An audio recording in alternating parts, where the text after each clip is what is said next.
Okay, abusia be makwaba sonko so edeba POG Media so abusia yembonra eye yensemu no eye kin Ofori Atta finally yatenenka wababonten ababe kasa abusia kin Ofori Atta say he is what traumatized or say adwendwen ne nioma of femuno ono ankase wadwane enso no nioma of femuno ne ra ho abusia osu Ghana fo achew se omsre na osre Ghana fo a want no mo declare ne de osre obeba na waba yi ne ho ano besisi ano osre apa achew se enye so abokro no bi anase bi wa wia Ghana sika osre na obeba entino kin Ofori Atta aba yi ne ho ano a ode ensem bi aba betudo a abusia ensem no edoso pa yebepe se yebemi abedwafo no bemi akọ na yakọ akotie ensema ekos na ansa na ebekọ no owo ensem kan bia fa hye ye comment section like na share ma afoforo so ensa into me enkabi finally kin Ofori Atta edenensa guniti a osu and Ghana for so kire se oye den okohen ebakura obedem momi anko na ye konkoti ensema ekos medamase for his comment. Mr. Speaker, the man Mahama Ayariga is making his name in the politics of our country, is exemplary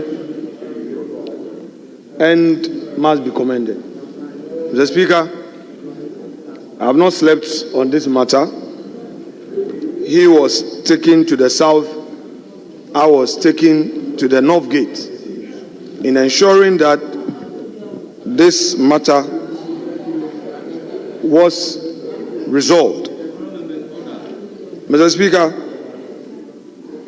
what he has done today reminds me of what Honorable Attorney General did in 2015. In 2015, as a practitioner, I was all over the place. I'm leading a mighty few.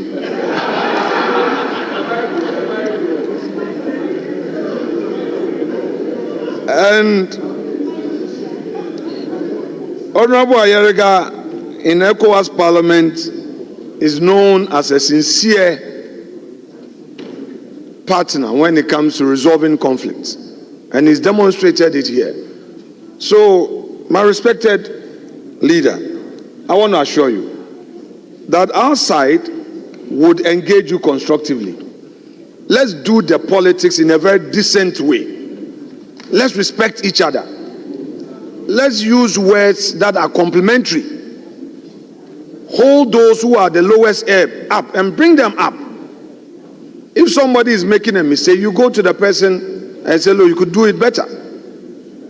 If somebody does it well, compliment, let's celebrate each other. In the end, our principles will remain. I'm an MPP, proudly so. You are an NDC, proudly so.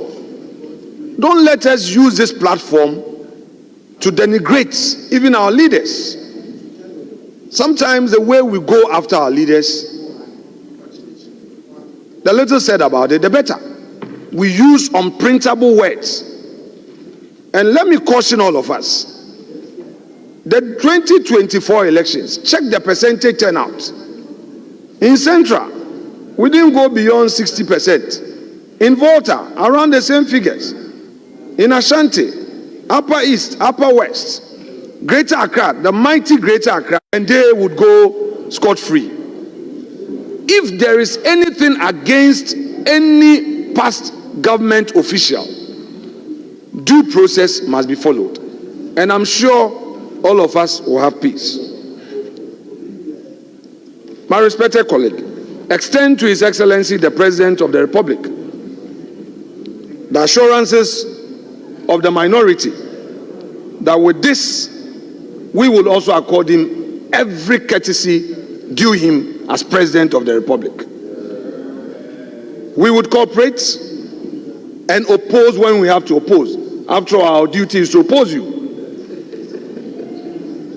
and we can work together as a people to represent our people and for our people to learn from us and to teach us and to train us and to help us to advance this democracy.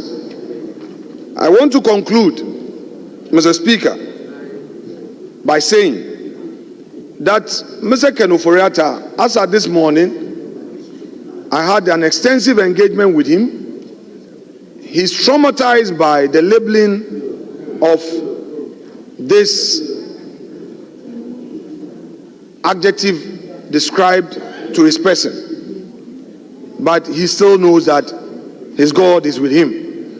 He's undergoing some medical procedure. In fact, I had an early morning engagement with the Chief of Staff who confirmed that indeed Mr. Ofori wrote to him and is in receipt of the letter. He was very sincere in telling me that. So within reasonable time, I'm sure he would come. I will also engage the Office of the Special Prosecutor, engage constructively, assure him and his office that if there was any miscommunication, I, as a leader of my side, is assuring him that the man will make himself available.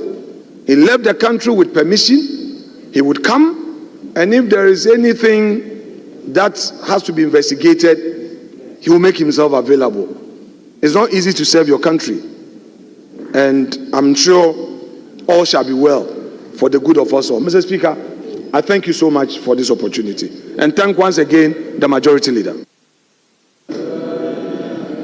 Now, members, let me use the opportunity to thank both the Majority and the Minority Leader for setting an exemplary life. Honourable member. Thank you very much, Mr. Speaker. Mr. Speaker, as you rightly indicated, yesterday, the Deputy Minority Whip sought leave of the Speaker and the indulgence of the House to raise a matter that he thought was of urgent public importance. Specifically, he raised two issues, one pertaining to some press conference of the Special Prosecutor at the Office of the Special Prosecutor. Secondly, he drew attention to a joint police-military entry into the private residence of the former Minister of Finance, Honorable Ken Ofori. Mr. Speaker, the statement drew a lot of debate, following some commentary, and I promise this House that I will carry out some investigation to try and appreciate the circumstances surrounding the joint police and military entry into the private residence of the former Minister of Finance. In making this statement today, let me indicate that as a country and as a parliament, we have a constitution to uphold. That constitution has embedded in it fundamental human rights, including the right to one's privacy, the right to the integrity of one's property, and His Excellency President John Dramani Mahama remains committed to ensure that the rights and liberties of every individual is respected or are respected. Mr. Speaker, secondly, I make this statement on the basis of the commitment of His Excellency John Dramani Mahama to reset this country, which means that everybody must act in compliance with the law and the mandate of institutions. And so I have called the relevant stakeholders in the matter to find out exactly what happened. Mr. Speaker, it is true that the private residence of the former Minister of Finance was entered into by operatives of the military and the police, led by somebody who we believe works at the National Security Coordinator's Office. Mr. Speaker, his name is Mr. Jakwa.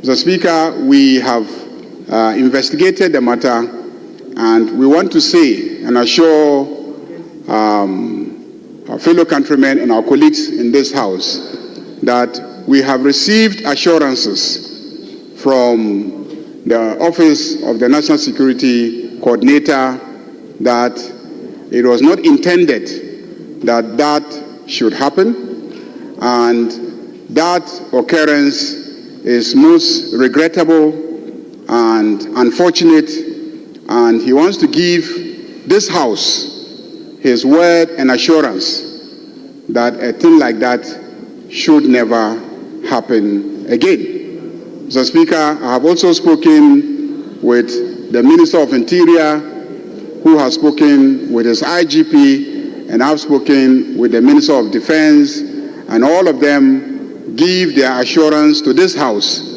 that a thing like that will not happen again. And so, Mr. Speaker, let me indicate to my colleagues on the other side that this side of the House remain committed to ensuring that this country is reset, that its institutions function properly, that its officials act in accordance with the law, and that the rights and liberties of every citizen are upheld and protected under the regime of His Excellency John Dramani Mahama.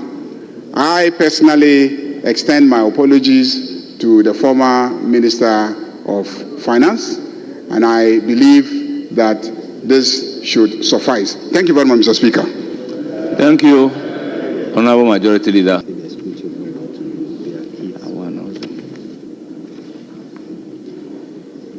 Thank you, the Speaker. I want to thank you for this opportunity, and also thank the good people of Busumifrehu for allowing me to represent them. Speaker, today, 13 February, happens to be the World Radio Day. And I'm reading this statement on the floor of Parliament to commemorate that special day, or this special day. The Speaker, members of Parliament, I am honored to stand before you today in commemoration of the World Radio Day. The World Radio Day, observed annually on February 13th, was acclaimed in 2011 by the members of the UNESCO and adopted by the United Nations General Assembly in 2012. As an international day, this global celebration recognizes the transformative power of the radio in promoting peace, tolerance, and understanding in today's world. Globally, radio has been a cornerstone of communication for over a century, providing the platform for information dissemination, education, and entertainment in Ghana. Radio broadcasting dates back to 31st July 1935, with the establishment of Radio Roy, the first state broadcast station with a primary mandate of playing liaison between the Crown and the colony. But over time, the radio served a wider and more significant role. By the 1940s, it had earned the accolade of being regarded as a theater of the minds. Because of music and drama, news, and broadcast that it offered. Since then, radio has played a vital role in shaping our nation's history.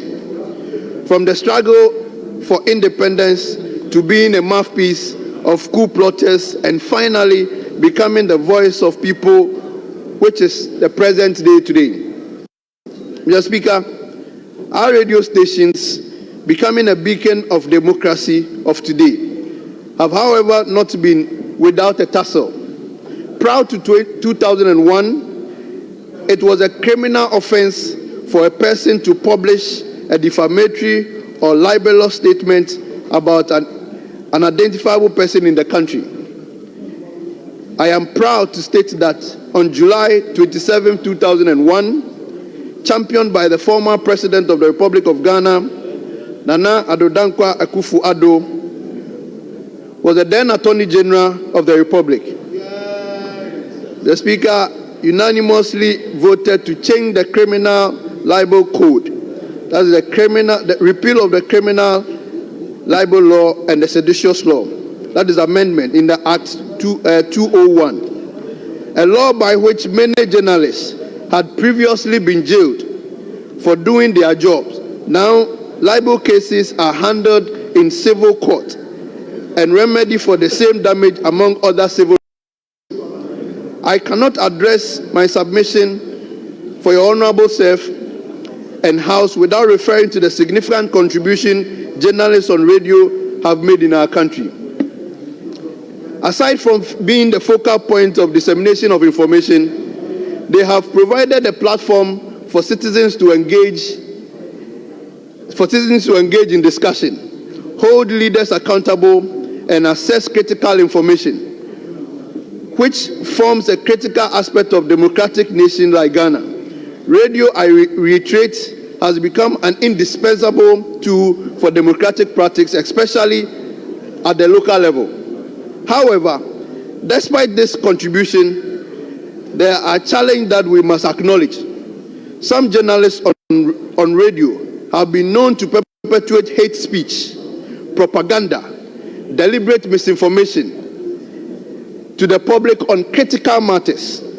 These practices have the potential to incite violence, undermine national cohesion, and erode trust in the democratic institution.